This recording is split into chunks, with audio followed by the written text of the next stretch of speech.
Hey, good morning, everybody. It's Tuesday, June 26th. I hope you're up and at it and going strong this morning, and you've had some time to spend with the Lord and just starting off this beautiful day. The birds are singing and the sun is shining. So just wanted to welcome you to Morning Light and continue our series today on being lonely and how you're feeling and just what your life is like, your emotional state is like. I'm going to turn this up. I think my volume's down. How you are inside. Interesting.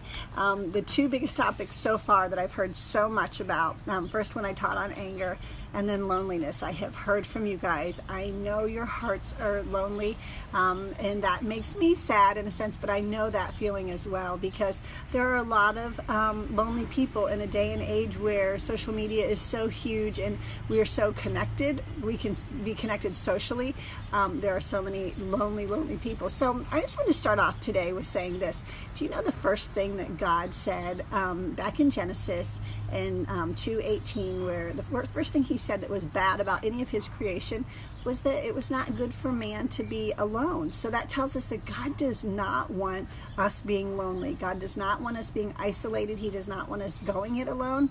He wants us in strong community. So we know he chose his 12, and he had 3 very close friends. And so we know that he wanted to share life with people, where he could have been one that's, he's kind of the Lone Ranger. He's the upper echelon. He's the great I am. He didn't have to have people in his life, and he chose to do that. He chose to go along with people and just be with them and learn what it is and teach us as well, because it's hard in life without people. So I just wanted to tell you a couple things today and talk to you about that and your loneliness. And one of the things I've entitled today was the Drawbridge operator.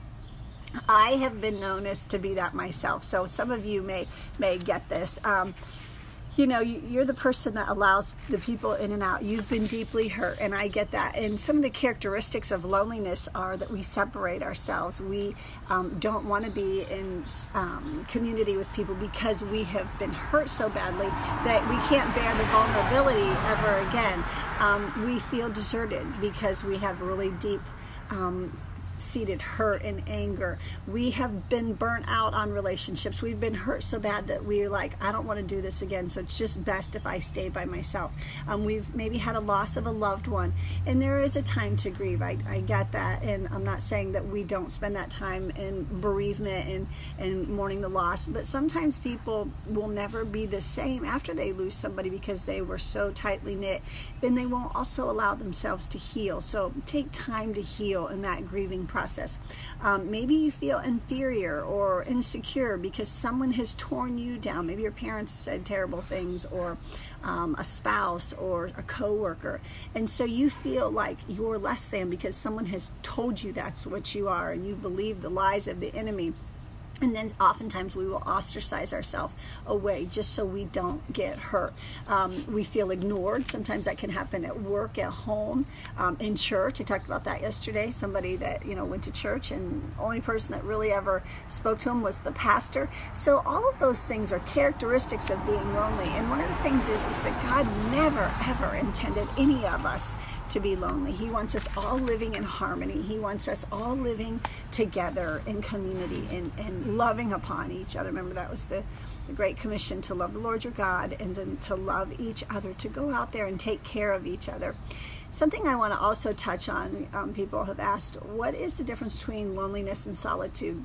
And solitude is definitely something that you and I probably do in the mornings with the Lord, or just go and spend time away. And that's a really good thing. Jesus, we know, went and spent time with the Lord. He went to the mountain, or he went into the garden, and he went and spent time just with God, just being with him and listening to him. That's solitude, which is good. I think there's a time for all of us to disconnect with everybody and everything. So I don't want to get those two things confused. That's when you just shut off the world because you choose to, not because it's a lonely state. That's because you said, I need to just quiet my heart, my spirit, my mind. That's something that you want to do regularly, because in a day and age where everything is so crazy, we need to do that. We need to have that quiet stillness within us. But then loneliness is that time that those characteristics I just spoke of that just hurt us. It's our emotional state is not well, it's not healthy, and that we feel empty and incomplete. And so many of you, I'm hearing from you that that's exactly how you feel. And that means something has gone on in your life somewhere, something that you need to address. And you got to get away with the Lord and say, God, will you fill this lonely void? Will you help me with this lonely feeling? Will you heal my heart? So many times we pray for everything and everybody else, but we neglect to pray for our own well-being. Would you be willing to ask the Lord to fill that lonely void, to fill that pocket of your heart that just cries out for community, whether that be with people, with Him, with the church family, with a small group? Ask Him to bring someone along beside you to help you not feel so lonely. There are some repercussions a lot of times that happen with being lonely, and I want to touch on those, because what happens when we stay in loneliness and what happens when we don't address that over time. Now, there's times of lonely periods, we talked about yesterday how you can feel lonely in a crowded room. You can feel lonely at work. You can feel lonely with a lot of people. But what happens when we don't address our loneliness and we just kind of succumb to that? We live in the sense of this is probably all I'll ever know. And we are that drawbridge operator where it becomes exhausting, because think about in the old days when there were the drawbridges over the moats at a castle. Those were on pulley systems, and man had to pull those up and pull the chains and make that work. Well, if you're the drawbridge operator and you're coming in contact with people, that can be exhausting. And I know it's a control thing because you're trying to keep out people from hurting you, but it's also keeping yourself in. And when we build that wall up, it keeps us from the goodness that God has for us. So be careful. I am that. I have been guilty of that many, many times. It's a safety precaution. I know that, but it's something that God doesn't want us doing. So, but I want to talk about these things, that what happens and the effects of loneliness. First and foremost, your health. Oftentimes, when our emotional state isn't well, we fall into poor health. So many times, our physical well-being is so much contingent on our well-being in our mind and our emotions. Be careful. If this is a place that you feel dark and isolated, know that this is not good for your physical health. This can really have big ramifications for you. Secondly, we can come across making poor choices financially. It can set us up for financial failure.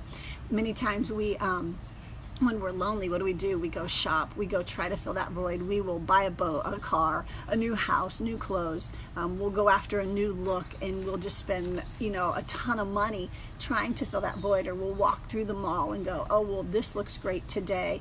Or some of us ladies do it with our houses, where we're so lonely that we just keep buying and redecorating to fill that void, and it really never fills anything other than empties out our bank account and fills the store's pocketbook. So be mindful that when you're lonely, that oftentimes we will spend way more than we have or should. And the two last big ones is poor relationships and poor moral judgment. And I just want to touch on this one especially, because I think so many times, I had this picture this morning when I was kind of studying this, that it's like Satan will take you to the highest mountain and set it up for you, and he will set you up for the greatest fall. We talked a little bit about this yesterday, about people. He will orchestrate someone to come into your life at the exact moment in time that you are most vulnerable, that you are most lonely. Maybe it's a guy or a gal at work and things aren't good at home, and he will put that person in front of you or put that person beside you, and they'll say the right thing on the right day when your husband, your wife said something really nasty to you as you walked out the door. He will orchestrate that perfectly for you to set you up to fall. He will tell you it's okay. He will tell you it's all right to have a companion. He'll even take maybe something I teach and twist it and say, remember Shannon said you shouldn't be alone, you should be in community, you should find somebody to be with. Make sure you are with the right person, because so many times he will orchestrate the wrong person that will take you down a dreaded path, or like I saw this morning, that vision was just taking you up to a mountain and just shoving you off the side when the time is right. The other thing is poor moral judgment. How many people just go out looking for a warm body to fill the void, out of sex, wedlock, or out of marriage, people having sex just to have somebody outside of the marriage bed, just to be a companion, just to feel that love and compassion and passion that God meant just for the husband and wife in a marriage. He will set you up more to have just poor moral judgment. If it's, somebody may offer you up a drink and just to help you feel a little better, and this will make you feel better tonight, and I know you're really lonely, and then it's just kind of this downward spiral that just so quickly gets out of control, and then the next morning you're thinking, oh my gosh, what did I do? So many times these two things, the poor relationships and poor moral judgment, is the highest cost of being lonely. So be mindful of that our choices, our judgment is always in jeopardy when we are in a lonely state of being. We will do things, go see things, talk to people, spend money, eat. We will eat ridiculously just to fill that void. What's the word that we all know when we're sad? Comfort food. And sometimes, as silly as that may seem and not so sinful, there is something about gluttony, and that we fill that void of our loneliness and our sadness just with the wrong food. It's nothing for me to sit down and eat a bag of chips and watch a movie that's probably inappropriate, that God's like, you know what, if you would just come spend some time with me or talk to me about it, I can make you feel better. Because at the end of the night, after you've done that, you feel worse. You feel things that don't get any better. So would you be mindful in the state you're in, if you're in that deep, lonely, seated time, that be so careful. Remember yesterday, 1 Peter 5:8, where the enemy, the devil, roams around seeking whom he can devour. Remember, he is seeking you out. But the big last part of that is that whom he can devour. If you're strong, if you're not in that weak end, if you're not alone, if you're not isolated, he doesn't have a good chance of getting a hold of you. I know with my prayer partner and accountability and just having a small group, that is always so good, that when you're struggling, you can just reach out to them and say, I'm really struggling today. I've done that with my small group, and just, hey, help me today, pray for me today. You wouldn't believe when those prayers start going up, and that all of heaven comes to fight for you, as well as all of hell will try to drag you away. So be mindful. If you're lonely, God does not intend for that. Remember, that's the first thing he said that wasn't right in his creation. So he doesn't want you being alone. He doesn't want you sitting isolated, and he doesn't want you to be the drawbridge operator either.